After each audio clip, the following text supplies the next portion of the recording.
It's Red, Gold, and Bold, people. It's a Kansas City Chiefs podcast is what it is. With you, as always, Jeff Chadiha from the NFL Network, NFL.com, Eric Eager from Pro Football Focus, PFF.com. My name is Soren Petro from Sports Radio 810 WHB in Kansas City, 810WHB.com, where you can catch my radio show. We'll be talking Kansas City Chiefs football for the next, 45, probably more like 60 minutes. Breaking it all down as it's a big day. It's kind of like Christmas for a lot of NFL fans. Initial 53-man roster. Get it right, Eager. It's the initial. It's the initial. We lose Soren. He got so fired up for Christmas. He got so fired up the computer dithered a little bit here. Well, I think I can pick it up from where you started because we were about to get into all the rundown. But I know, Eric, we can talk about the roster cut downs and what happened. But, first thing I want to talk about is just the big takeaways. That's what Soren was going to get into anyway, the big surprise. And so I'll let you start since Soren was going to come to me first, usually does. What was your biggest surprise from the roster cut down day? There weren't many. I mean, last week we did talk about, Ronald Jones making the team. That was a little bit of a far-fetched notion at the time. I think Darian Kinnard making it was a little bit surprising. Joshua Kane-Doe as well. Those are guys who I thought were on the bubble and were going to struggle making the team. Danny Shelton is another one. And I think lastly, the linebackers, Carter and Lee not making the team, were sort of a big, loss. Sort of a big I would say surprise, but you saw Harris and obviously Chenal play well. And you also have the issue with Blake Bell where they're going to move him on to IR. So there's still one player that they cut that might still make the team. But those are surprises for me. None were too striking, but, a fair amount of things that we're not necessarily expecting. Soren, since you got froze up there, we started talking about biggest surprises. But I'll let you finish what you were going to say before you got held up there. I was actually going to say, let's dive right in. What are the biggest surprises, right? And that's where it is. And so, and I did get cut up thanks to the majesty of Spectrum Internet. Let's throw somebody under the bus. I'm not taking the heat for this. I've got the biggest package, internet package. Hold on, I'll stop right there. Internet package you can get with them, and so I'm hardwired in. I don't know what the problem is, but my apologies. Jeff, did you give yours? What your biggest one was? No, we started with Eric, who listed about 18 guys. So.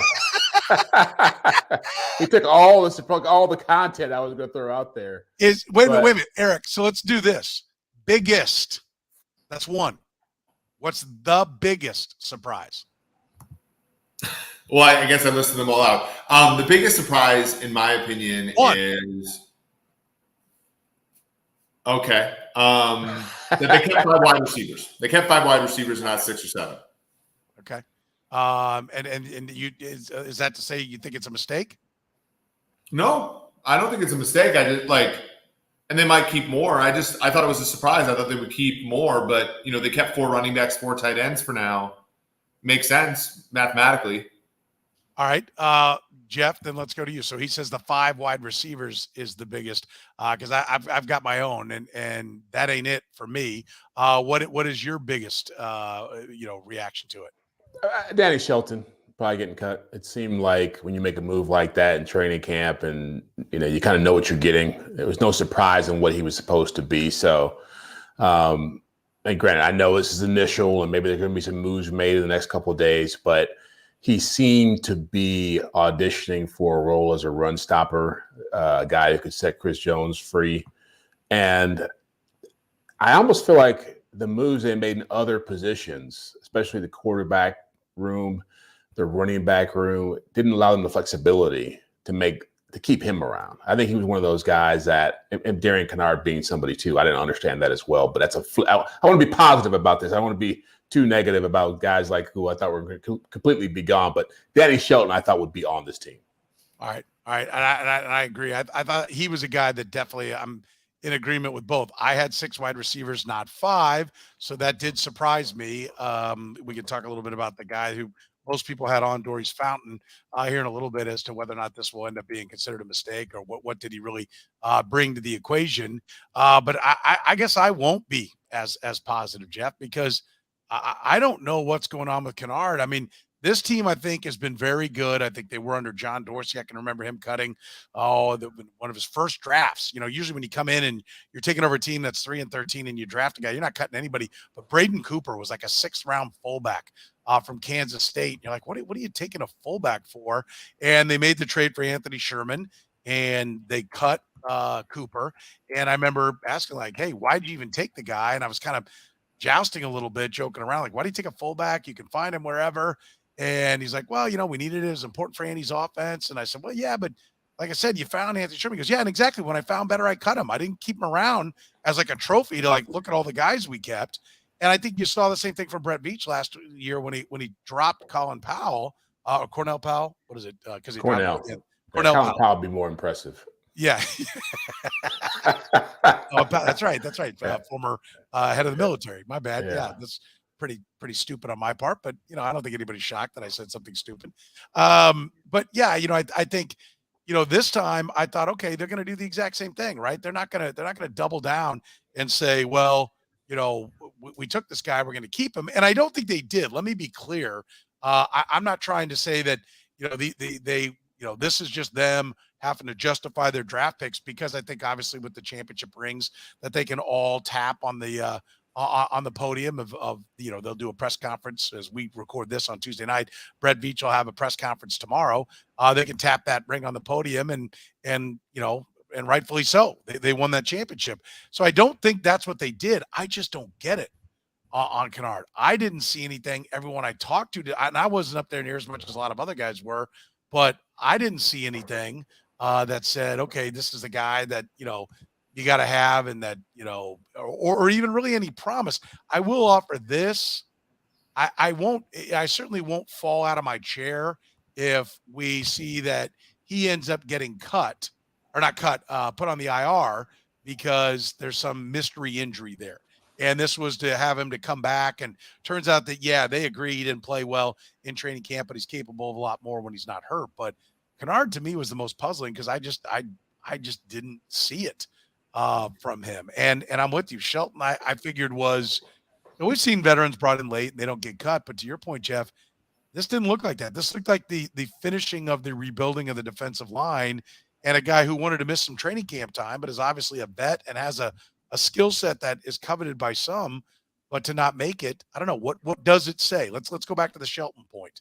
What does it say about Shelton not making this team, that they feel like they're good against the run, or they're committed to the fact that the run doesn't matter? Well, I think again, it's a little bit confounding, especially when you factor in that Josh Kangdo was on the team, which I don't see what he did to make himself valuable enough to have a roster spot. But I think it says that they want to be more athletic up front, that they're not as concerned with having a space eater as they are as having a lot of athletic ability, a lot of quickness, and maybe some moving around of people within that defensive line to create some different packages. I know people have talked about the NASCAR package that Spagnuolo, brought out back with the Giants against the Patriots. Maybe that's something they want to do, but it seemed as if, if there's been teams that have had success playing a lot of DBs, the Rams being one of them, where you're able to say, let's have a strong defensive line presence. We don't have to rely so much on, sturdier linebackers in the middle. Let's have our front be solid. Let's have our DBs be aggressive, and let's get by that way. And I think that was going to afford them some flexibility. With him not being there, it tells me that they don't believe that's important. Now, he might be back in 2 days. I don't know. But right now he's not there, and that's my assumption. Yeah. Your thoughts on the Shelton cut, Eager? Bring him in. Looks like he's part of the overhaul of the D-line, and then to let him go? Correct me if I'm wrong, but this could be the Blake Bell stuff, right? They probably kept too many defensive linemen for that to be the direct case. They only kept 4 off-ball linebackers. So I think that it's going to be like Elijah Lee or Jermaine Carter that gets that Blake Bell spot. But there's one option for why they cut him, which is that they're just going to bring him back right away. And he's a veteran and he doesn't have to pass through waivers. So they don't, and he was available, so he might be easy to obtain in this way. The other thing is he might just be a week 2 play. you remember the CJ Spiller stuff where they would cut CJ Spiller like right before week 1 and then put him back on the roster so that they didn't have to guarantee him the whole season salary. I don't know if there have been rule changes, or I don't know if he's qualified, because from last time I remember, if you're a player, you can only do that once in your career. You can only claim that full salary if you're cut after being on the week 1 roster once. And I can't remember if Sheldon has done that before. So there's also a thing when you look at Arizona. Arizona is a soft offense that runs 4 wide, and they run the football out of the gun and all this kind of stuff. Maybe Danny Sheldon was going to be inactive week 1 anyway, and they were going to go with, more of a pass rushing line, and they bring him in week 2, right? There's a number of different reasons why Sheldon didn't make the team that could have to do with sort of like the situation that they're in, and they just sort of want to keep Ronald Jones around for a while, or they want to keep, Lamons around for a while to play special teams, or Harris, that kind of thing. Like, to me, that's what it signals more than anything. When I the phrase that I got, or the acronym that I got when I asked about Sheldon was JAG. Like, he's just a guy. And like this signals that he's just a guy, right? He's a Mike Pennell type at best. Remember, Mike Pennell was acquired late in the Super Bowl year. And that's kind of how they view them. And maybe Derek Nottie, the things that ailed him last year have come around enough where they're fine with him being their run stuffer week 1, and maybe later on in the season when they play more ground and pound teams, they can activate both of those guys. But there were going to be games when only one of those guys was active anyway. By the way, is it Lamons or Lamons? I think I heard who was it? Sam McDowell. Sam McDowell getting all elitist. Lamons. He's French. I guess more of a French pronunciation there. Yeah, and there was a star report, and I think Andy mentioned it. I don't know, because I was transitioning from where I was at one place to another, that Elijah Lee, I think, is the target to bring back. I know that there's probably going to be more moves. Like I said, if Kinnard goes on the DL, or they look at it and somebody else comes in, and after week 1, as Eric was talking about, the no guaranteed contracts after that, and the Patriots have made a regularity out of cutting a guy and bringing him back after week 1. But Elijah Lee, they're down at 4 linebackers with the 2 starters, and Gay and Bolton and Chenal and the middle linebacker, 47. Harris. Harris. But that Elijah Lee is expected to be the guy that's brought back for Blake Bell, which would leave Danny Shelton out there. But to Eric's point, not exactly a team that you need to plug the run against with the Arizona Cardinals. And how many teams really are, right? Derrick Henry and the Titans are going to pound away. Who else do you really need that kind of guy? And they have Derek Nottie. We'll see where it goes. How about Kinnard? I mean, like, am I missing the point on this guy, Eric? Do you see any reason why he's on this roster? I think what we're seeing here is that, like, a player is more than who he is in the preseason. The player is more than who he is last year. Like, you have the 5th round grade on him. You have really good performance in the SEC. Now, this didn't carry for a guy like Cornell Powell last year, who was the number 1 receiver for a Clemson team that won the ACC and, made it to the college football playoff and all that stuff. So it maybe isn't a direct. There's also, I believe, the rule where you can activate 2 additional players on game day if 2 of them are offensive linemen, right? Like, that's sort of this, there's this, like, and again, somebody asked in the comments, which was great, about, Aaron Yowell was saying, how common is it for a team to carry 3 quarterbacks? Is that wise over an extra offensive lineman or receiver? Like, that's a good question, right? Because the NFL went from incentivizing a 3rd quarterback by earmarking positions for that player on game day to not anymore. But like offensive linemen, I think there's incentive to keep more. And yeah, if we were in more rough times, if there were more injuries, right? Like, this team is healthy. Like, that's a good thing, right? They don't have to keep players just to backfill injured guys, right? So this team's healthy, so they can take a luxury on a guy like Kinnard because the league incentivizes more offensive linemen being on rosters now.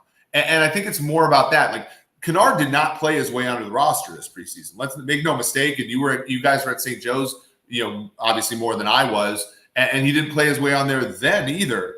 But there's an incentive, I think, to keep him because of the way the offensive line, you have injuries to, Lucas Niang and so on and so forth. Like, I think there's incentives to keep him around, and hopefully with the way that age curves are, which, the closer you are to the ball, the harder it is to acclimate to the league. I think that's like kind of all bubbling up and why they kept him around, less so than anything like sort of, a galaxy brain that's happening here. But what is he? I think that's the big question, right? I mean, he's not a tackle, clearly. And Andy Reid has said he didn't see him as being a guard because of his body type. So what is he right now? I mean, to me, he's a guard. And if they want to talk about him being a guard, I'm here for it. But I just don't see him being an answer at right tackle. And they're pretty good on the interior right now. So where does he fit? It's the only thing about these roster moves that kind of get me. And I go back to Buechele, I go back to Jones, and I go back to Kinnard, is like, it's a lot of wrangling to try to create players that aren't going to have a lot of impact on your game days. But I agree, but this team isn't penny rich, pound poor anymore, right? Like they're here to make decisions that aren't about winning week 1 against Arizona, right? They're taking the long-term view, and that offensive line, like, this isn't a situation like Kinnard's not going to play, right? But I think that's the point, isn't it, yeah. Jeff? Yeah, exactly. But they don't have to. Like, I was talking with somebody in the league today somebody was like, Nathan Peterman got cut by the Bears, and like they plan to bring him back on the practice squad, and they're like, NFL GMs out of one side of their mouth say, we don't have the incentive or time to develop these players. And then on the other side of their mouth, they're like, let's bring Nathan Peterman, a player for whom we know everything about, onto the practice squad, right? There is probably a risk that some team signs him as a guard or something like that. And there must be intel. Like, there's a reason they drafted him, and there's incentives, as I laid out, to keep him on the active roster. And they're a luxury team. This is a team, like I said, not a lot of injuries, great depth. They don't have to play him. So let's just keep him around so that they can groom an offensive lineman to one day be right, to be a guard or tackle in this. I don't think anyone's debating your logic there, right? We're debating whether or not it's correct. And so I get that theory and that idea that we're so good, we can do this. The point is, though, you've talked about it a lot, Eric, that you don't always win the Super Bowl in the year you're supposed to. Sometimes you got to steal somebody else's. Well, this is Buffalo's going into the year. We'll see how the year unfolds. This is Buffalo's Super Bowl, right? Mm-hmm. It's Buffalo's Super Bowl because people think the Bills are better. So is this, and I'm with you and play the long game, but I don't know if the long game has anything to do with your 53-man roster, right? The long game has to do with don't bog down your cap with Tyreek Hill, take the draft picks, get more quality players, all that. But getting more quality players isn't just jettison one roster spot for a guy. Like, for this to work, he can't go Khalil McKenzie, right? They carried Khalil McKenzie for a year. Maybe it was even 19. I can't even remember. I'll look here what year it was. But they carried Khalil McKenzie all year. So he just got released again, by the way. He was just released by the Ravens. By the Ravens. By the Ravens. They cut him. What year did they take Khalil McKenzie? They took him. It was like 2017. Okay. So it was not the championship year, right? It was 18. The year that maybe if they don't have Khalil McKenzie, they get another defender and maybe they win the AFC championship game against the Patriots. But they carried Khalil McKenzie all year, only to cut him in the next camp, right? So if they carry Kinnard all year and he's their starting right tackle next year, okay. And I will say this, in their defense, one, I don't think they're morons. So I think he's played better football than what we've seen. He was voted SEC Offensive Lineman of the Year. Based on what I saw, I think that was the SEC having some fun, pulling someone's leg on it, because he looked terrible and he never lined up with anything but the threes. The point is, have they made a mistake here because they could carry someone else? You mentioned you're surprised they had 5 wideouts. They could have carried a 6, somebody who could have covered kicks. If Kinnard is inactive all year and you lose to the Bills by a field goal, the way you lost to the Patriots in overtime, you've got to question, could we have found the player that could have actually played and been the difference, right? Like that's the point here. Like I get your logic on Kinnard, but they can't be wrong. They're in the get it right business. They were wrong on Khalil McKenzie. Yeah. Right, but these draft picks are coin flips, right? And like let's look back at a few drafts, right? So let's look at 2014. 6th round included Zach Fulton and Laurent Duvernay-Tardif. Laurent Duvernay-Tardif started a Super Bowl for the Chiefs and was a pretty wasn't a great player, but was a serviceable player for that Eric, team. he started year 1 for the team. He didn't piss down his leg in training camp. Laurent Duvernay-Tardif did not play a game in 2014. He started 13 games in 2015. Am I wrong? Yes. You witnessed it first. And so Zach Fulton as a rookie, he started actually every single game at right guard. So there you go. So that was, but Laurent Duvernay-Tardif was a Super Bowl starting player for this team that did not contribute one snap in 2014 when they drafted him. You look again at and again, this is a position that statistically it is the hardest. I mean, you're the closer to the ball you are, the more difficult time you have. And so again, like they're just, I mean, you know, Nick Allegretti, who again started a Super Bowl for this team, Nick Allegretti in 2019 played 7 games. That was the year he was drafted. 0 starts, basically just played on field goal team. Somebody in that building said, I was surprised that I didn't think Nick Allegretti could play. But somebody in that building. Again, these are moves that teams like and again, I'm not suggesting they're not cutting real players. Who's a real player that they cut? Well, that's the better point, right? Because I do think if this is a Super Bowl team, 3 or 4 guys they cut need to show up on other rosters. Right, but who's a real player? They didn't cut a real player. They didn't cut Ronald Jones to keep Joshua Kando. They didn't cut Ronald Jones to keep Devon Kinnard. This is a team that has, like, they have most of their positions sewn up. And again, this is part of the Veach transitioning this team to try to be a long-term contender. If you're going to be a long-term contender, you need your draft picks to make the team, and you need your draft picks to eventually contribute. But you don't, because you're good, you don't need all 10 of them to contribute year 1.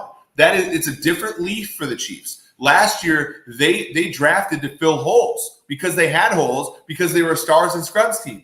They are now a finely distributed team, so their draft picks, like Karlaftis and Duffy and maybe Williams, are going to start for this team.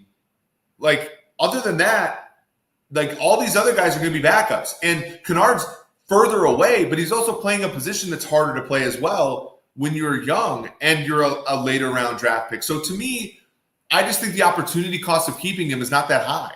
And yeah, if he sucks, you write it off. But I don't think he sucks. I don't think. Look, you don't think he sucks? It sucks. You don't listen. I'm not going to tell you Kinnard will always suck. I'm not going to tell you he ever sucked. I'm going to tell you the 2 practices I watched him, he sucked. Okay?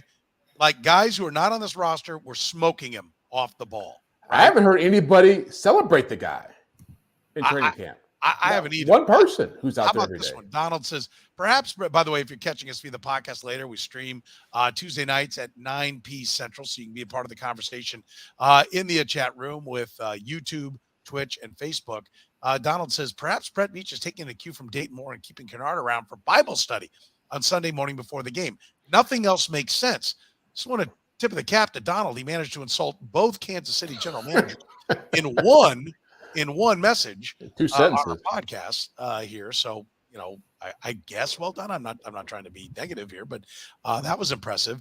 But I think that's kind of the mindset from a lot of people. I hear where you're coming from, Eric, and listen, I'm here to assume that these are, I don't assume, I know these are bright people that know football, and they kept him for a reason. And I think your logic has got to be it. I just want to point out and go on the record, if he is released in week 5, and if somebody who was cut, take your pick. Who do we think the best guy cut? Dory's Fountain. It pops a guy in a play, you know, wearing a Bills uniform or wearing a Dolphins uniform in a playoff game, knocks the ball into the end zone, it's recovered for a touchdown, and the Chiefs special teams coverage units aren't good. We're going to say, hey, they should have kept the 6 wide out in Dory's Fountain. Can we pause for a sec? What's that? How do we know that this Chiefs team is not going to just do what I've said this entire last 15 months and kick the ball through the end zone and cover like. I'm fine with that, but I just want to cover a couple of things.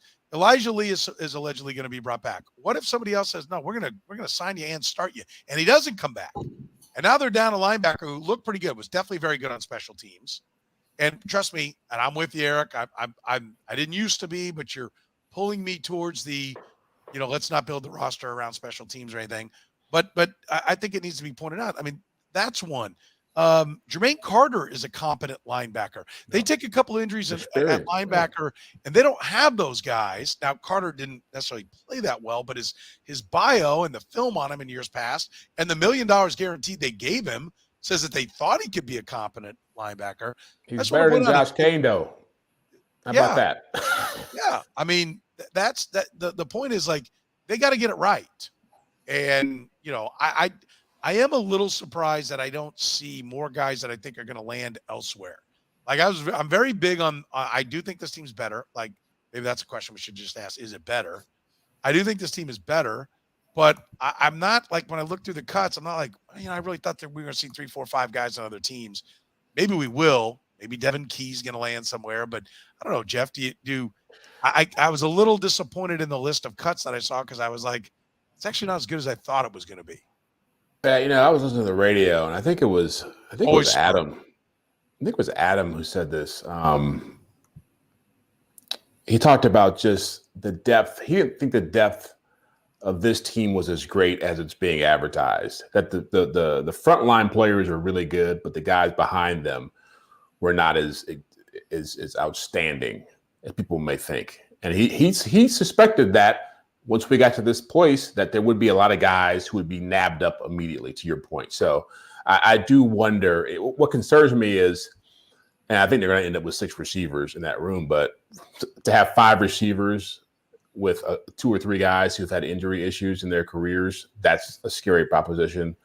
To have, somebody asked about Ronald Jones, we'll get into that in a minute, but again, 4 running backs seems like overkill to me. And to have 3 quarterbacks, like pick a backup quarterback. If you think Shane Buechele is your guy, then get rid of Henny. But Jeff, running back, they kept 4 because 2 of the guys can't stay healthy. Like Clyde has not stayed healthy his whole career, and Jerick McKinnon is, he missed 2 straight seasons, and he barely played last year in the regular. And he barely played last year, so I think they're keeping 4. For the same reason that you're dinging them for not keeping wideouts. And I think with wideouts, it's more, this team, I think, is going to change their character a little bit. Like, this team is not going to be 3 or 4 wide, spreading it out. Like, I think 5 is going to be, like, all these wide receivers are playing for this team. Wow. And to Soren's thing, and this is where I want to come back to the whole, like, why are you keeping a guy, like Soren, you spent the whole offseason ripping them for the Marcus Kemp roster position all year, and then they go and do exactly what you want them to do, which is develop real players, right? Like who gives a crap about Marcus Kemp, right? Like we want to develop real players on this team. Completely busted, right? Completely 100%. Because as I was sitting here, I'm like, Dory's Fountain, because I'm the guy who's like, hey, I think Dory's Fountain can really catch, right? But I don't think he can separate, and so watching him fight for a 7-yard completion. He really is Marcus Kemp. So Matt Rowland just said it. This team is not changing its character. They ran the ball 38% of the time the last 3 years. I guarantee you, when this year is over, they will be a 38% running team. Wideouts the last couple of years, if you count Marcus Kemp as like the guys that they're keeping on the roster beyond, like Harris, the linebacker, Lammons, the defensive back, like those are special teams guys. They're the same as Marcus Kemp. Right, they're effectively adding the same amount of value to the offensive side of the ball as Marcus Kemp was. Right, so they're kind of making, now the defensive line, that is a problem, right? Like they're probably going to have to bring edge players up on the active roster. Like, look, I kind of like this idea of like, let's actually activate Joshua Kendo, give him 5 to 7 reps a game, and then have him like cover punts or help block on punts. But like we can't spend an entire offseason complaining about giving Dave Tobe a couple guys that suck and at the expense of developing players. Like we've talked about this team does not develop players. Maybe they're trying this year. I don't know. But to me, trying to win week 1 against Arizona, of course you want to win week 1 against Arizona. But at the expense of developing linemen that can help you one day, I would take my chances with Mahomes. I'll just say that. Jeff, I think if somebody would stand up that we've seen, if whoever was behind Laurent Duvernay-Tardif and behind Nick Allegretti goes, this guy's going to play. He's going to start 48 games for their, 51 games to seem like he's going to be a 3-year starter. Okay, I'm out. I back off. I digress. Yeah. I get the logic, but they need to be right. My point just is, and we can leave Kinnard in the rearview mirror, I haven't seen it. So I'll defer to them, but I will remind them if the guy sucks and he's cut next year for sure. I get your point about the 5 receivers, and maybe, Jeff, to your point about what Adam was saying is, and Adam arrived there before I did, Adam Teicher from ESPN.com, who covers the Chiefs for people that aren't familiar with the Kansas City market. Maybe what it is I'm here having a little bit of buyer's remorse. I've been pro on this roster. I like the roster. It's better. And now I look at what it is. I look at what they cut, and I'm like, I mean, hell yeah, this is the roster. Because, the really only question, did you want to have a kick coverage guy in Dory's Fountain, or did you want Bouchel? You're keeping and I like the running backs, and I had them keeping as a prediction, not as a, Yankee Doodle Dandy band leader, that this is what you need to do. It's just what I thought they were going to do. And I think Eric's right. It's because of the injuries. But a little bit of my buyer's remorse is like, okay, yeah, they got 10 defensive linemen, but how many of them are good? Right? Josh Kando, Herring. I like that he's got those DNs, Steve Spagnuolo being he, and that he can manipulate them. But I think a little bit of me is like, okay, we haven't seen anything out of Juju. He looks like the last 2-year Juju's based on being hurt, right? Okay, it is going to be Valdez-Scantling they're going to count on. There, now I'm like, okay, this is it. These are the guys. And Josh Gordon didn't show up on a white steed and blow us away and be like, oh, it's vintage Josh Gordon there. And I guess it's maybe just a little bit of the fear of okay, this is it. There's no more talking about it. This is what's got to play. Yeah. Look, I mean, the point I was making about the wide receiver room is that you just said it. Juju is already banged up. Sky Moore's had injuries. Valdez-Scantling had been dinged up in the past, had some hamstring issues in Green Bay. It's just, to me, there's talent there, no question. But I'm just not buying this idea that the Chiefs are going to go out here and play a whole different brand of offense. I think it's going to be a whole lot of the same things we saw, different people, maybe shorter throws, more run after the catch stuff. But I don't know. I'll get into the Ronald Jones stuff now since you brought it up. Yeah. I think Clyde Edwards-Helaire has put them into a tough spot for 3 years running now. And he will always put them into a tough spot because he should be the top running back. And they have to find all these ways to augment his chance of being injured, his inability to be a game-breaking. All these other guys are here because of things he doesn't do. And that's my problem. It's like if he's your bet, maybe that's what it is. I'm less concerned about Ronald Jones and more concerned about the guy that did with the first-round pick 3 years ago who hasn't really established himself. That's fair. I think it's fair. I think Ronald Jones, if they play McKinnon like last year, he was an excellent coverage guy. I think Ronald Jones is going to have to play in kick coverage. And, so for me, and Isaiah Pacheco will play in all the special teams. So, to me, it's just like, look, we could carry a practice squad guy or we could carry this guy. There's no Marcus Kemp. So, one of our running backs is the Marcus Kemp, but we think he can be a better running back than Marcus Kemp could have been a wide receiver. And I'm fine with that. I think the team got better if that's the case.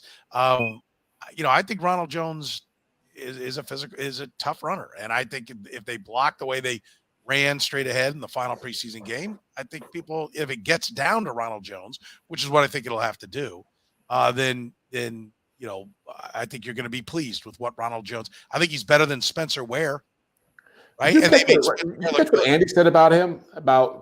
He had some kind of throwaway line when he was asked about Ronald Jones making the team, and he said, "Well, he finally came around to the way we want him to play." Which I thought was a very cryptic answer to what you're saying, who the guy's probably your best pure runner on the team.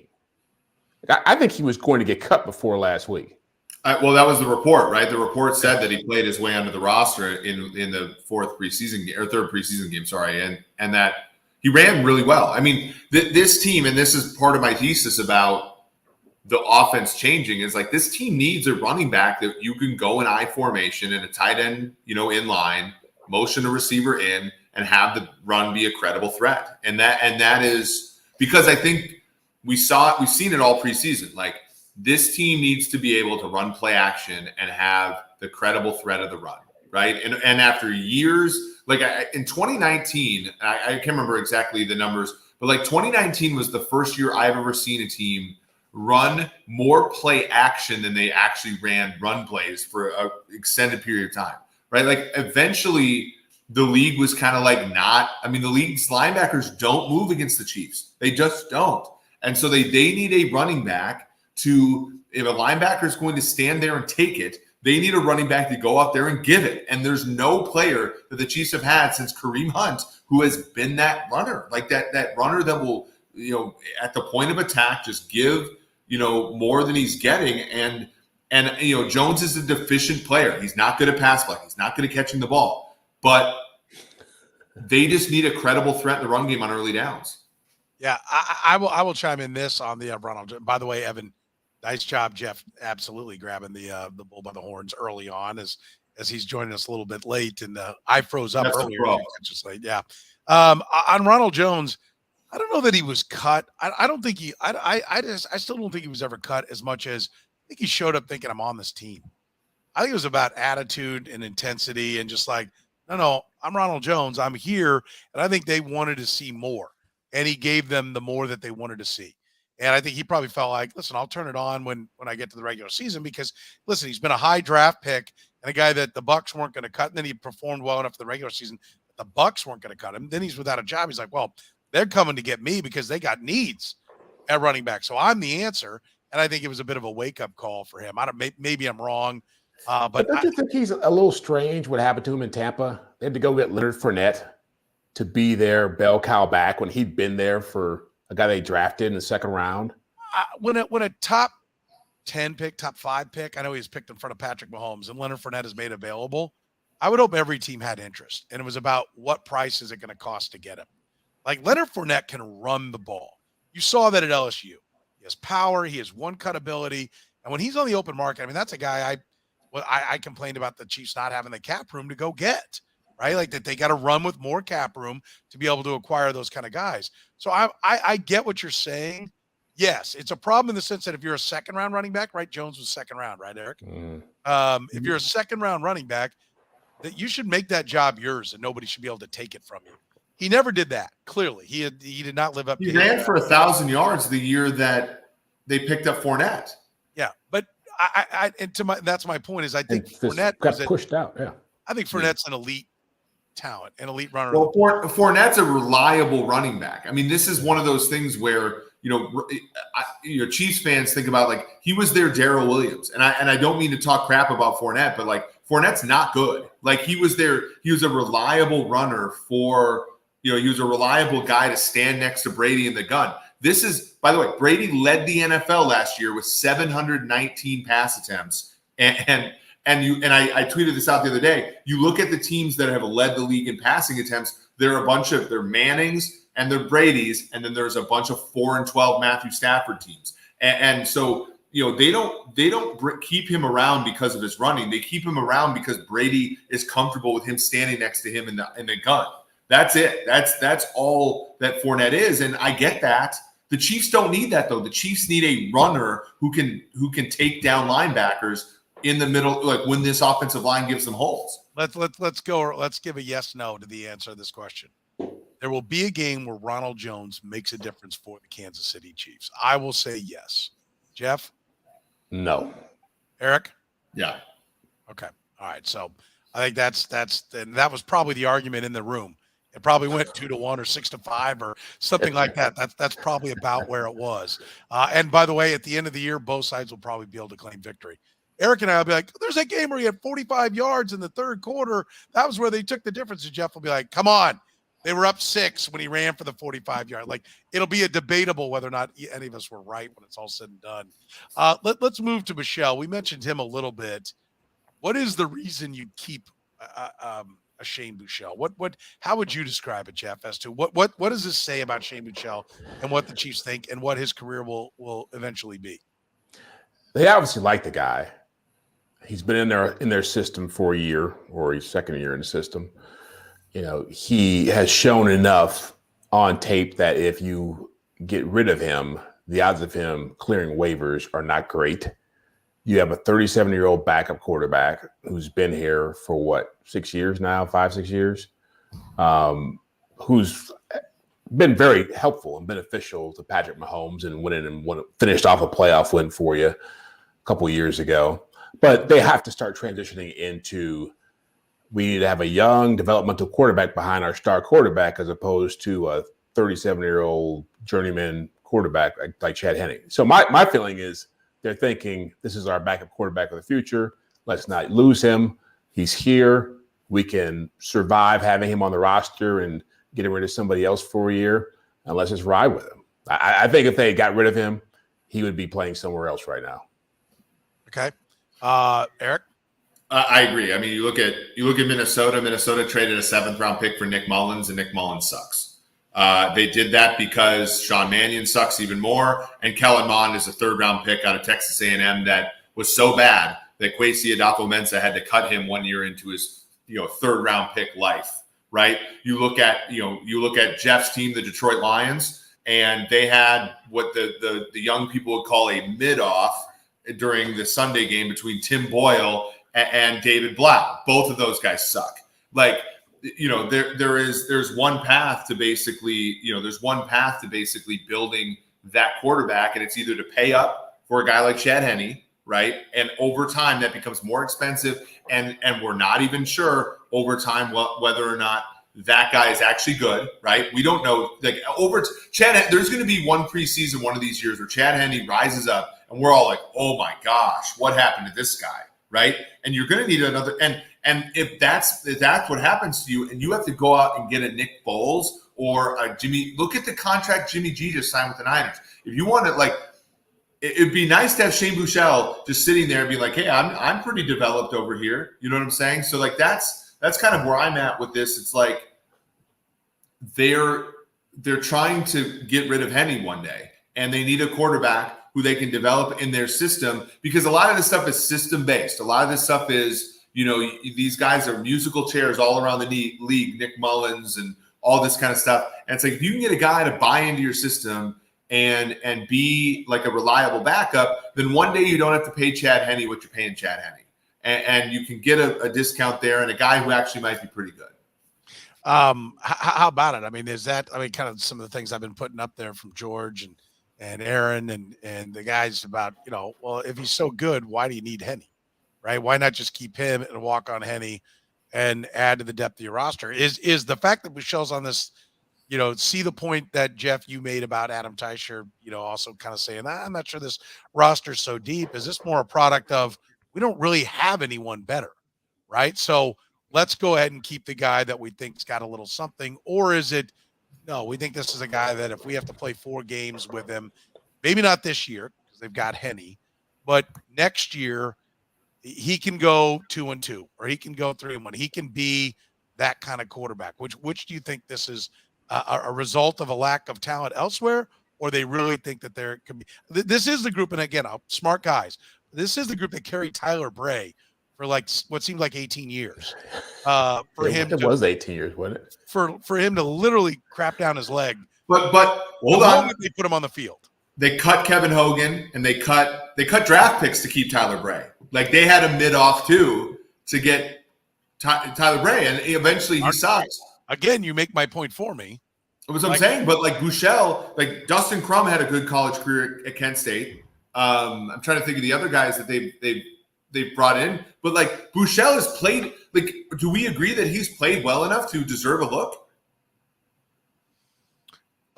Yeah. I mean, based on today's NFL, yes. Henny's a $2 million dead cap it if you cut him, right? And that's what Steve was saying. But I think the point is, so like, did you not have like Buechele's whole value is based upon this training camp and preseason, right? Like, if is that where he became good enough to keep, was this year? Otherwise, that's why Henne had to be kept.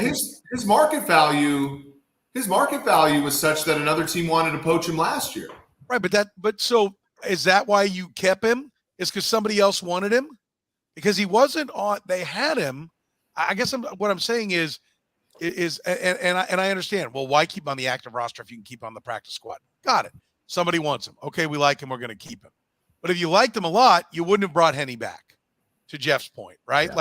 If you thought he's ready to go, Henne wouldn't be here because they've run with 2 quarterbacks, and that's now more the norm than 3 is. So they're not. They weren't that enamored coming in. That's what I'm asking. I'm not stating there's no way. But Jeff, I mean, did he blossom in this camp that they now, if they had it to do over again, they would have gone with Buechele and not spent the money on Henne? That's what I would assume.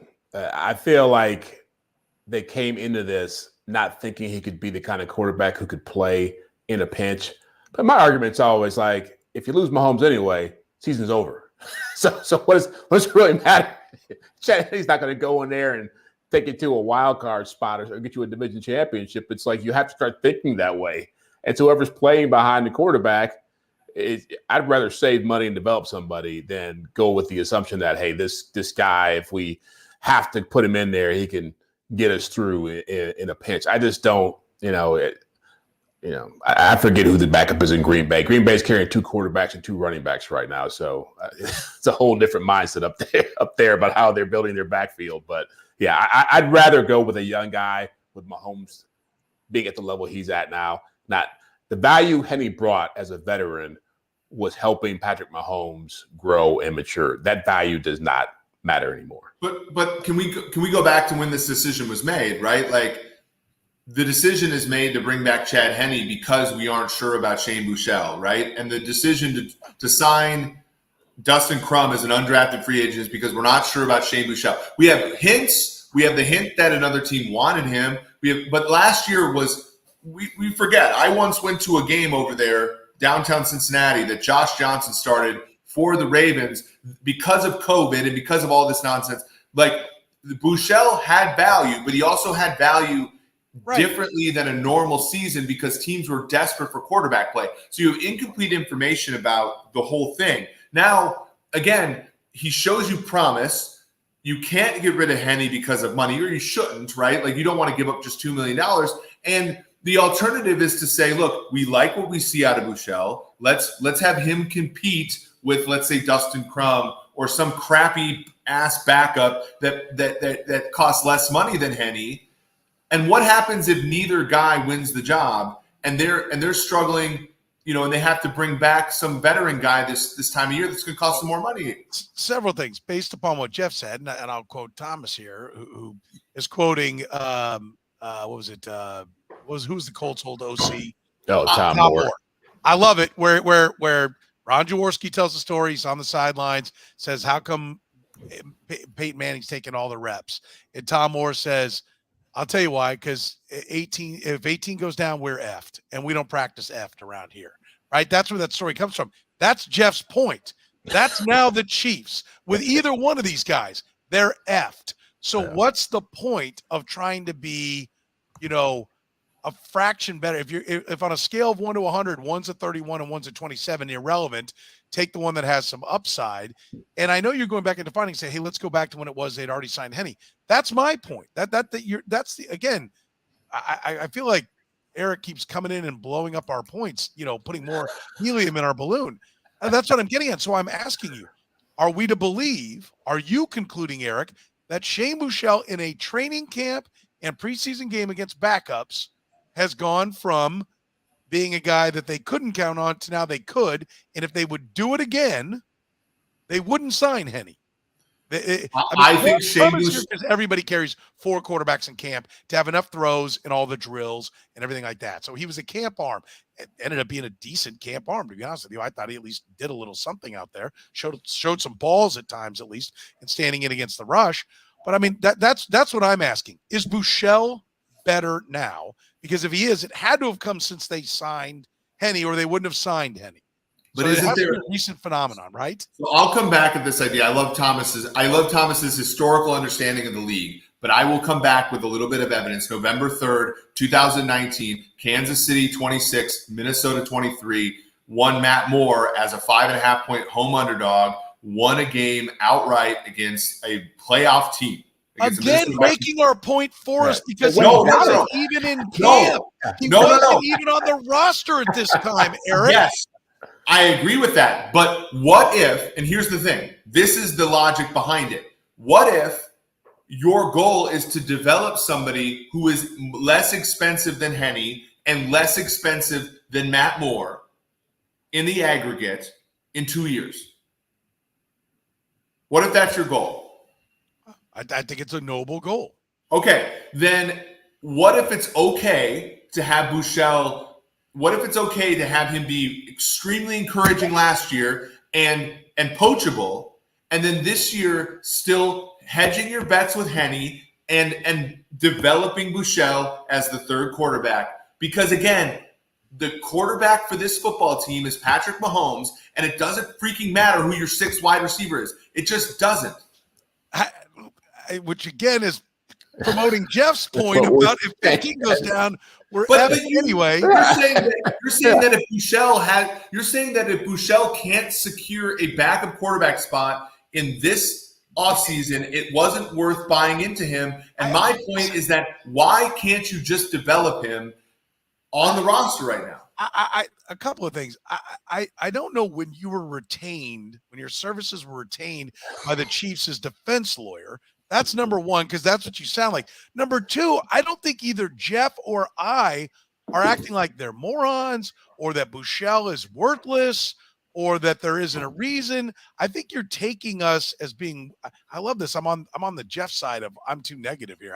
I want to put my arm around Jeff right now because usually it's me and Eric and Jeff. I agree. Look, if they cut Buechele and he goes to another team and it's like, whatever, and he ends up being like Tyler Thigpen for another team, who gives a shit? Like, Tyler Thigpen sucks, so who cares? But like, if he stays here and becomes a serviceable backup at 1/4 of the price of Chad Henne, then the investment was probably worth it, right? Yeah. But that doesn't mean he has to be. That doesn't mean that he has to be the backup right now, right? I'm kind of with Irish Mac. How do we segue out of this? Because I think we've gone as far as we can on Buechele. I don't think Jeff and I are near as angry. I'm not angry. I'm having fun. We're all having fun, but I mean, not nearly as intense. Where we don't mean it as. I'm more asking the question: is Steve Buechele the next guy who, when Mahomes has an owie and is out a couple of games, is going to spin it, and Andy Reid's going to trade him for a second and a third? Is that the vision we now have of what Steve Buechele is? Right? I'm intrigued by that. Or no, is he just some third string rummy? Like that's all I'm trying to get at. Like, does anybody want to say Steve Buechele is going to start games in the National Football League right now? Well, I don't think he will, but Shane Petro is you stayed in character. You messed up the guy's first name. I love that. Love that. It is, yeah, Aaron, you're right. It's his dad. His dad. I probably had his dad on my fantasy baseball team years ago. Steve Buechele will never start a game in the NFL. I will bet you money on that. Let's back this up a little bit because I get what Tysher's saying. I understand this whole ordeal of, wow, the roster isn't as deep as I thought it was. And I get that. I actually, I agree with this. My big thing is this is a very transitional year for the Chiefs, right? And they're doing a lot of things that, I mean, they're like, this could be Brady's Brian Hoyer, right? And in which case you don't have to have $2 million on Chad Henne. You don't have to have. You can have a handcuffed backup to Mahomes who's inexpensive and satisfied with the position. And if that is their goal, I think it's reasonable not to expect it to occur in one season. That's my take. I agree. Like, if they cut him and keep another corner or linebacker to play special teams or whatever, it's not like it's not a huge enough. Like, I think my thesis is nothing that the Chiefs do is a deal breaker right now, right? Because they have Pat. And so, like, in either direction, if Pat plays like crap this year, none of these moves matter. They're not doing anything. If he plays amazingly, I still don't think any of these things matter, right? Like, that's kind of my issue, I guess. By the way, I'll explain for anyone who's in here why it suddenly went dark in here. We have a button at the top of the stairs, thanks to my guys at Applause Custom Sight and Sound. End of the night, you want to leave the basement, you press one button, it turns everything off. My wife does not bother to look at what button she presses, so I know my wife just went upstairs and turned everything off on me. Hence, it went dark. No one sells product better than one Soren D. Petro. I went dark mode. It was not by my choice, but I will. If you saw me, I turned it back on with my phone. So there you go. Listen, let's do. I think the quarterback conversation is fun, and I agree with what Eric's saying about this is an evolution, and I do appreciate that they're turning over the roster and playing for the long haul. I think there's that, the long haul. I think I said long haul, but there's also like getting it right for the 53 for this year, right? So we now know what the roster is going to be minus a move that's going to happen after 24 hours, and we'll get to Patrick Mahomes here in a second, but. What do you think of this team's chances now that you see the roster, Jeff, of making the Super Bowl? I think they'll always have a chance just because of the quarterback and the coach. I don't think it's as strong a roster as what you'll find in Buffalo, what you'll find with the Chargers. I think there are teams that have better rosters, but I think what Eric said is true. I think if they were to do some things that Eric thinks they will do offensively, I'd probably buy in more for them as a Super Bowl team. But if they come out and they're doing a lot of the same thing they've done in the past as far as throwing the football and really disregarding the run and not playing great defense, they're not going to be a championship team, obviously. But I think more of this team rides on the defense. I think so much of what they can be rides on Ricky's playing well. I'm actually more optimistic about their defensive line right now than I was at the start of training camp. I think Dunlap's a good addition. Karlaftis has showed a lot in terms of his potential. Frank Clark slimmed down, whatever it is, he's motivated. He's certainly trying to put on a good face this year. And I think Chris Jones not starting the year at defensive end makes a big difference. So for me, they've got some pieces. The quarterback's going to play well. The offense will be good. It all depends on whether their defense is top 15 or whether they are lower than that. I didn't even mention I put up the point that was there by Don, who said I'm more interested in the D line and the D backs, and I really like. If Danny Shelton made the roster, I think it looks better. It doesn't mean they're best. I think they kept the guys that I think they think are best, right? He didn't make it because he wasn't good enough. But had he made it, you're like, okay, this is the guy who's the run stuffing guy, and they have a plan and they have a package that they're going to use him in. When he doesn't make it, he was a dart throw, right? And now we go back to how much did they actually do on that defensive line? They had a Carlos Dunlap, who they're already talking about having a sore Achilles, right? They had a George Karlaftis, very good returns on George Karlaftis. And then the only other addition was that Frank Clark came in thinner, right? Like, oh, okay, maybe he's going to be better. He's sick already. And I feel for the guy because he's obviously got medical conditions. Yeah. That's been a chronic problem. And I was real optimistic that at least the one thing that was going to come around, because if he's been sick and missed games and missed practices at times, you can't tell me he's 100% on the field every game, right? If he's physically unable to perform in practice or come to the podium and talk, then I can't buy that he's 100% of what Frank Clark can be every time he goes out in a game. And so I was optimistic that this was a guy who's saying, all right, look, I got to take my diet seriously. I got to take my health serious. And he came in slimmer because he had a new plan. And I think that's one of the bigger concerns for me was that Andy Reid goes to the podium, I don't know if it was yesterday or today, and said Frank Clark's not at practice because he's not feeling well. Didn't designate what it is. Maybe he has a sinus infection. Maybe it has nothing to do. But my fear is that it does. And so that wasn't the cure. And so any idea that Frank Clark's going to be better, he's going to be different.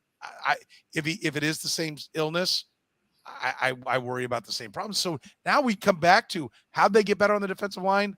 One guy, George Karlaftis. That's the only way they got better. Unless, Jeff, what I heard you say on the morning show today, that you are very optimistic that Chris Jones is going to be better. Yeah. And that's what I said. That's the first thing Patrick Mahomes said when I asked about training camp, who looked good, Chris Jones. So if he comes in playing like Aaron Donald, I think it makes things it's like Mahomes on offense. If he's playing at a high level, everybody else looks good. So that's where I'm at with it. Yeah. D-line, you okay with the way it's going to shape up, Eric? Do you think it got better? The deep backfield got better. Well, I think we all like the linebackers, right? I like the linebackers. I'm surprised Lee's the guy they're gambling with because I don't think anybody would have touched Kinnard if you wanted to bring him back 24 hours from today. But we've argued that. We're not going to argue it again.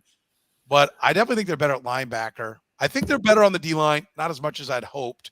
But it's all on Karlaftis for the most part. I do think they're much more athletic and going to fly around in the deep backfield, Eric. What's your assessment of the three levels? Yeah, I mean, look, Chris Jones is better than Jerron Reed and Derek Nottie and Tashawn Wharton and basically everybody they had on the interior starting out last year, right? They hope Karlaftis is better at setting the edge than Chris Jones in the run game, which is a lock, right? And can he be a better pass rusher? Maybe. Chris Jones was a decent pass rusher from the edge, but he's probably better there. We assume Frank Clark's better than he was last year. And Carlos Dunlap, look, you're getting, in my opinion, Melvin Ingram are better for half a year longer. So the defensive line's better. Right? Linebackers clearly better. I mean, they had Ben Neiman playing there last year and Anthony Hitchens. There's no doubt there. The depth, they have issues with depth, but linebackers a position a position that you can fill in free agency, right? Like right now, like linebacker depth. Linebacker is also a position you can hide because look, their dime is going to be one linebacker. It's going to be Nick Bolton, and it's going to be the Cook from Cincinnati playing the third safety role. So there's less risk at linebacker than people believe. Leo Chenal will kind of play around a little bit, but like having four linebackers for a team that plays as much dime as they do is not as big of a risk as people believe if the Lee thing or Carter thing doesn't work out. In the defensive backfield, this is the best position right now for them on the defensive side of the ball for the future, right? McDuffie looks every bit the part. They're going to have to make a decision on Snead at some point, right? In the future after this year. Joshua Williams looks the part. Rashad Fenton has been a great player, a great Chief so far throughout his career. And then you also get Watson from Wazoo, who I think is going to have a chance. And at the safety position, they're more athletic than they were last season. Juan Thornhill, is going to be playing for a contract. The defensive backfield is night and day better, evidenced by the fact that Daniel Sorensen was starting and getting snaps all throughout last year. So this defense is better across the board. There's also a thematic difference too, which is last season, Steve Spagnuolo wanted to play veteran players who were slow and could not be in position. And Brett Veach wanted him to play the guys that he drafted for him.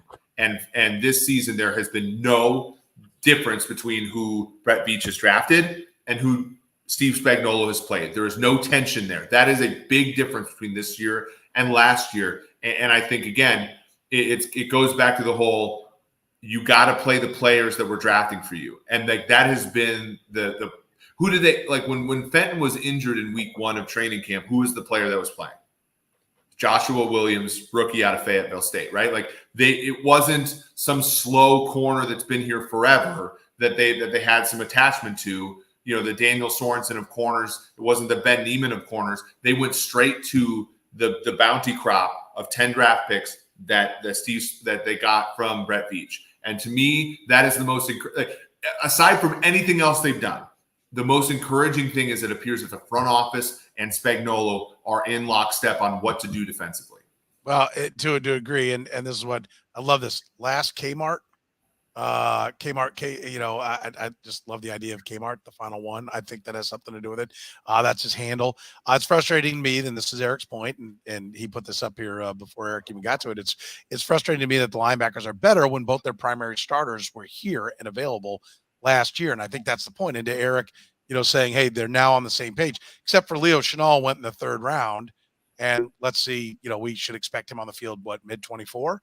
That's kind of the way it's been, and we'll see if he can get him out there. I do agree. I think that's a big part of it, and I've said all along, and I think I even said it on our last Red, Gold, and Bold, that if Nick Bolton goes out there and knocks everyone around, and Anthony Hitchens, last I checked, is still not on a team. He's gone and worked out for teams, which means he wants to play, but nobody's playing him. Like, that's a problem. And hopefully that this will be the final time. Like, I think you have to, I remember talking to Carl Peterson back in the day, and I said, well, who do you give, how do you work the coaches into the drafting? He said, well, I want their input, and we don't want to draft a guy that the guy goes, he sucks, because they'll never play him. Right. So I can't take someone that he's like, absolutely not. But likewise, if everybody else in the room says this guy's good and he's not playing him, I go to him and say, you got to put him. Guy says, I love this guy. We get him and he sucks, or we won't play him. Then we don't listen to him anymore. Well, I think we're there. They've been Steve Spagnuolo, Andy Reid, and Brett Veach, who are really, when it comes to defensive players, are the brain trust. We're far enough along that they got to be on the same page.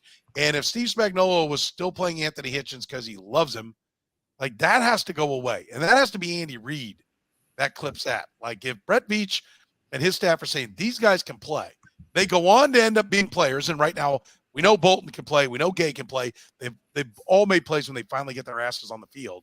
And no more to Steve. Burn the boats of the old slow guys that he thinks are in the right place. Cut them so he can't play them. And to Eric, that's a little bit maybe, Jeff, of what's going on here is we're cutting all those guys, and so you're going to have to play these guys. So, I think that, they're on the same page for the most part, but they need to be even sharper than they were clearly last year. That makes sense, Jeff? Yeah. And look, last year at this time, I know for a fact that at least Bolton, I'm sure Gay probably was in the same boat because he hadn't played as much, we're struggling with the system. And so I think the bigger question with Spagnuolo, with all these young guys, is he going to simplify things? A lot of coaches don't like to get away from their bread and butter stuff, and he's got a lot of packages and a lot of blitz things a lot of blitzes he likes to throw up, pressures. And so he's going to have to be a lot more patient and a lot more simplistic in what he does. And that will determine a lot of what these young guys do. It's great to have fast guys, but they don't know what they're doing. Then you just got fast guys who, as you said, Lou Holtz is just moving 2 steps in the wrong direction, just faster. So I think Spagnuolo is the key to all this. I think I like the guys they have on defense, the young guys, a lot. I've said it before. There will be growing pains. Yeah. These are young guys. They're rookies. A lot of them are rookies. A lot of them are starting for the first time. There will be growing pains. Yeah, I do like this one. And Steve, I'm optimistic about Leo Chenal as well. I love his career at Wisconsin. It's got to translate to the NFL. I love Matt's comment. You traded Pena. If anybody doesn't know what Matt's getting at, that's from the movie Moneyball. And in the book, it recounted when Billy Beane comes down telling Art Howe to stop playing Carlos Pena and to play Hatterberg, who gets on base where Pena strikes out all the time, but was the big time prospect. And Art Howe says, well, I'm the manager and I decide who plays, and Pena's starting tonight. And Billy Beane, played by Brad Pitt, if you're watching the movie, said, you can't start Pena. Well, I'm starting Pena. You can't start Pena. Well, I'm going to start him. He said, well, I just traded him, so you can't start him, which is my point. I'm starting Hitchens. You can't start Hitchens. No, I'm starting Hitchens. You can't start Hitchens because I just cut him. Like that, those are the kind of conversations that maybe, and Jeff's point about the guys struggling with the system, I'm sure that's it. But maybe somewhere along mid-season, you cut him. Yeah, I don't think it should have to come to that the way it did in Moneyball. But that's the point. You got to get the talented guys out there. At some point, But I also, I want to push this point home. Like these things, like this is a franchise that has transitioned into this phase without having to see heads, like the important heads roll. Like we had like that defense last year through 6 or 7 weeks, that was fire Spagnuolo bad, right? Like they were the worst defense, like trending to be one of the worst defenses in NFL history. And like what I think is encouraging is they didn't have to cut Anthony Hitchens in the middle of the season. They didn't have to cut Daniel Sorensen in the middle of the season. Like a lot of this came willfully, right? It might have been slow and late and all that kind of stuff. It might have been frustrating, certainly frustrating for Chiefs fans and observers, but they've transitioned into this part of the team and this like transition into this, dynasty preserving offseason, frankly, in my opinion, not to be all positive, but this offseason that I think we all sort of wanted to happen. Dynasty preserving. They didn't have to fire people, right? Like they didn't have to like heads did not have to roll. The encouraging part for me is that Steve Spagnuolo is not kicking and screaming at this. Like this is not something where he's gone to the podium and be like, look, I don't really like Joshua Williams, but these are the cards I've been given. He has not said these things, right? Like that is a good thing. I won't argue your point. I'm going to look something up. Just before I rock and fire. You said they didn't have to cut Anthony Hitchens, right, to make it happen. That's last year. They didn't have to cut Anthony Hitchens to play Nick Bolton and Willie Gaymore, right? No, you're wrong. In the AFC Championship game against the Cincinnati Bengals, which they lost and could not get stops in the second half when they needed to, Anthony Hitchens played 44 snaps, 64% of the time. Nick Bolton played 33, 48%. That was better than early in the season, though. Okay, what about Thornhill? What about Thornhill and Sorensen? In the AFC Championship game? Thornhill played every snap, right, basically? Juan Thornhill played, defensive side, Snead, Matthew Gay. 57 snaps for 83%, and Daniel Sorensen played 22 snaps for 32%. I mean, qualitatively, what I'm saying is correct. Yeah, now they had to cut Hitchens this year, but that was a money thing. I think they were on the right path. How I would say is they got better. They still didn't get the job done, correct? Oh, sure. Yeah, for sure. I mean, but don't you guys, okay, take a step back. Don't you guys believe that last year's trials and tribulations they have formed what the Chiefs are doing right now, which is a positive thing. Yes. We believe, right? We could be wrong. Like I could, I predicted the Chiefs defense would be good last year, and they didn't play the right players, so I was wrong. But like right now, we're looking at this team, and even Jeff, I think, would say, look, this defense we expected to be better than last year.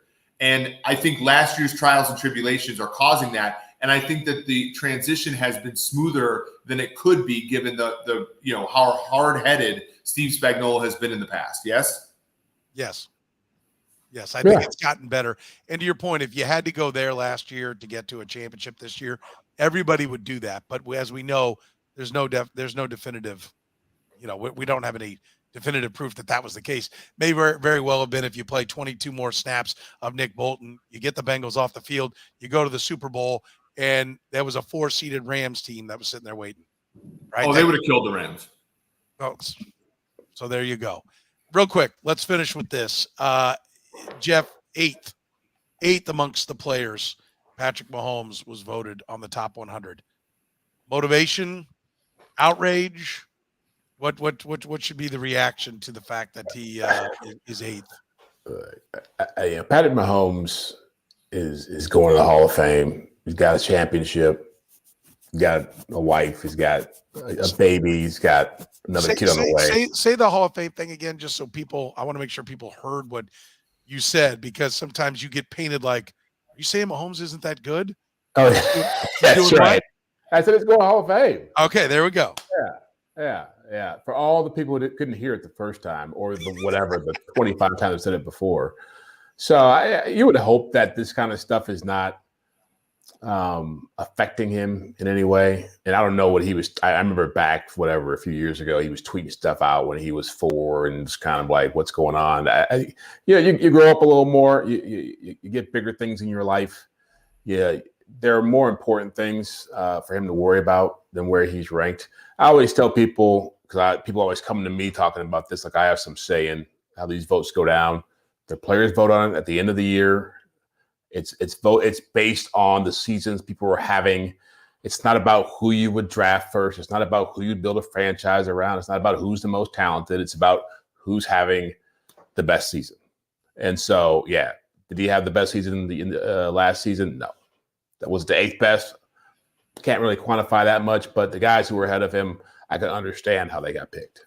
That's an important distinction. So the vote is taken at the end of the regular season, or at the end of the Super Bowl? In the regular, they do it around Pro Bowl time. They do that. The last voting is around Pro Bowl time. So it's like between like week 14, 15, whatever, in the Pro Bowl when they do the sit-down interviews. And so Tom Brady was the, defending Super Bowl champ that had almost brought his team back in the NFC Championship game from a big deficit. There was every reason to vote him number one. And he's the GOAT, by the way, at the position. And Patrick Mahomes was had just blown the second half of the AFC Championship game. So the recency bias of when that vote was taken is why you would think it would water it down. So we can understand maybe a little bit more why the players were where they were. But Eric, I absolutely believe he's Michael Jordan in football cleats as far as motivation. Like if somebody didn't crap on him and not that eighth, my one of my daughters said to me, how can they be so dumb to vote him eighth? I mean, that's ridiculous. I said, hey, this is one of those 0-100 mentalities. Eighth is still better than all but 7 players in the NFL. They're still saying he's really good. She's like, okay, Dad, I get it. I see what you're saying. But I don't think Patrick Mahomes sees that. Yeah. And I think it fueled him the time we saw him count the 4 on his fingers. 1, 2, 3, 4, because that was Lamar Jackson was number 1. He was 4. He's beaten Lamar Jackson's ass in a game. 1, 2, 3, 4. Counts it out, right? When he's beaten Mitchell Trubisky and he went 10th and Trubisky went 2, he counts out 10. That's a motivated, assassin right there is what I see. Mm-hmm. I love it because I think he's going to find fuel anyway. But now, Eric, he doesn't have to find it. This is jet fuel, the highest degree jammed into his tank, and he's ready to roll. Absolutely. So I'm with Jeff here. I don't actually have a huge problem with him being eighth in the sense that like everybody ahead of him is fantastic, right? And so including Brady, like I said, Brady threw the ball 719 times in the regular season last year, and they won 13 games. That is one of the most remarkable, at 44 years old, that's one of the most remarkable statistics of last season, that the Bucs said, our only way to win is for you to throw the ball 719 times, and they did that. Mahomes had his worst season a season ago, and he was still eighth, right? Like, that's the context of this entire thing. As a Chiefs fan, it makes me extremely happy because he's not one of the reasons I wasn't a good football player is because football is not for well-adjusted men, okay? Football is not for reasonable people to play. And Mahomes in this way is not like to take eighth as being this like some egregious slight is not for reasonable men. But I'm happy that this quarterback of my favorite team is not a reasonable man, and he's going to go out there and use it as motivation. You know what I'm saying? Like that. So yes, he's going to be petty about it. He's going to try to blowtorch the league over it. And it's a rating that, given how we played last year for stretches of the season, is extremely reasonable. That's how I see it. Yeah, no, I agree. I have no major objection. I mean, I would, and I think if you took a vote now going into this season, he'd fare a little bit better. This is a decent. That was ESPN's vote, right? Right. Yeah, that was which was experts, which players are experts too. But I assume non-players was their vote, and he was number 1. I think it's not said a bunch put him lower than 8 for it to average out to 8. Yes, but that means a bunch put him higher than 8 too. My sense is that he probably came in between 3rd and 12th across the board, and he settled in at 8, which is a fair representation. It's why it's the purpose of a poll, so eliminate the mass extremes that are there. And I think it's fine, but yeah, I'm with you, Eric. I think it's gonna be the wind beneath his wings, and I think we've already seen a guy who's locked in his handful of drives we've seen in the preseason. Can we pause for a second? I do not understand why these people talk crap about Mahomes. Like, I get putting him 8th, and I actually think it's reasonable. But you're talking about the Tyreek Hills and the Tyreek Hill, the Sammy Watkins. Like, I don't get it. And my thing is, you remember the 2020 Super Bowl. Yeah, because they don't get it either, Eric. Well, what are you supposed to say in your own locker room? Someone says, hey, Mahomes or Rodgers, and you're like, oh, Mahomes is way better than Aaron Rodgers. But I don't think you say like now. I just the hand that feeds you. No comment is an option for these people, man. Like, and also, yeah, but come on, what would Mahomes say? They're both great players. You know what? I mean, I just feel privileged to play alongside guys of this caliber, and they make it so much easier for me. Like, there is a there's a better way. Played the Bucs in the Super Bowl. Tom Brady did not say a damn thing about Mahomes because Tom Brady gets it, right? Tom Brady never was like, Peyton Manning sucks. Like, look at me, I kick his ass every time. Like, Tom Brady gets it. He said he'd outplay him. He said he's going to. Yeah, but he's never been like, Peyton Manning can't hold a candle to me. He's never said any of these things as true as they could be, right? And I think he did confirm. Wait a minute, he did confirm that when a team was interested in him, he said and didn't go with him, Yeah. You're going to go with this sorry MFer? That's Derek Carr. Raiders, right? Yeah. Derek Carr. That's Derek Carr. He was unnamed. We all presume it was Derek Carr. He is not named Derek Carr. Let's be clear about that. It was an unnamed team. And no one is afraid of Derek Carr coming back and sniping you in the playoffs. 0 people. No one. I'm gonna have, especially when I did a spiel about journalistic integrity, I'm gonna continue to show some here. He did not say the Raiders, and he did not say Derek Carr. Dots have been connected, included by my friend Adam Hill, who actually had that story 2 years ago in the Las Vegas Review-Journal, and nobody paid attention to it when he said that. But now it got brought back around when Brady and Gronk are all saying it, and Adam Hill was in the room when those conversations were happening, and he reported it. A guy who's been in on our podcast before, but I just want to be clear, it's just for the record. Yes, people have assumed that, but that's Adam Hill, your biggest cheerleader at the blackjack table in Vegas this week, by the way. I gave him a lot to cheer about, did I not? You're good at blackjack, Petro. Let's end on that. I'll take that and run. That's going to do it for us on the Red, Gold, and Bold. Remember, we stream live every Tuesday at 9 p.m. Central, every Tuesday here during the season. A lot to talk about as we'll be getting ready for the game against the Cardinals next week. That'll do it for us this week. If you could, hit that like button, the love button, the subscribe button. Doesn't cost you anything, but it helps us a lot, so we would appreciate it if you like the podcast. Show it by hitting those buttons. It helps out a tremendous amount. For Jeff Chadiha from the NFL Network and NFL.com, Eric Eager from Pro Football Focus, PFF.com. My name is Soren Petro from Sports Radio 810. You can find my work at 810WHB.com. Thank you very, very much for joining us here on Red, Gold, and Bold.